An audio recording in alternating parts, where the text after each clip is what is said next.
పాత లెక్కని కాస్త మనము వెస్టిండీస్ వాళ్ళకు తీర్చేసాము. 2016లో మనము ఆ మ్యాచ్ గెలవాలి, యాక్చువల్గా లిటరల్గా అంటే గెలవాలి. 190 రన్నులు అబోవ్ చేసినా కూడా మనం ఆ మ్యాచ్ ఓడిపోయాం. లాస్ట్ వాళ్ళు హిట్టింగ్ మామూలుగా చేయలేదు.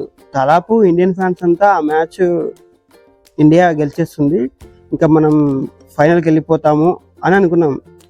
కానీ అప్పుడు వచ్చిన 4th, 5th వికెట్లో వాళ్ళు ఆడారు. నాకు ఇంకా ఆ మ్యాచ్ గుర్తుందన్నమాట.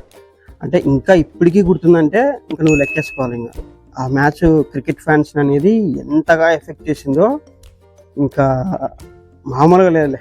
దాని గురించి ఎంత చెప్పినా తక్కువే. ఆ బాధ గురించి ఎంత చెప్పినా తక్కువే. ఇప్పటితో ఆ లెక్కని మనం తీర్చేసాము, వాళ్ళకి ఇవ్వాల్సింది వాళ్ళకి ఇచ్చేసాము అనమాట. ఒక క్రికెట్ ఫ్యాన్గా నాకు ఇది చాలా హ్యాపీగా ఉంది. ఎందుకంటే ఆ మ్యాచ్ ఆ రేంజ్లో మైండ్లో ఉందన్నమాట. అందరికీ కావాలంటే సోషల్ మీడియాలో ఒకసారి చెక్ చేసుకోండి, అందరికీ అదే మైండ్లో ఉందన్నమాట.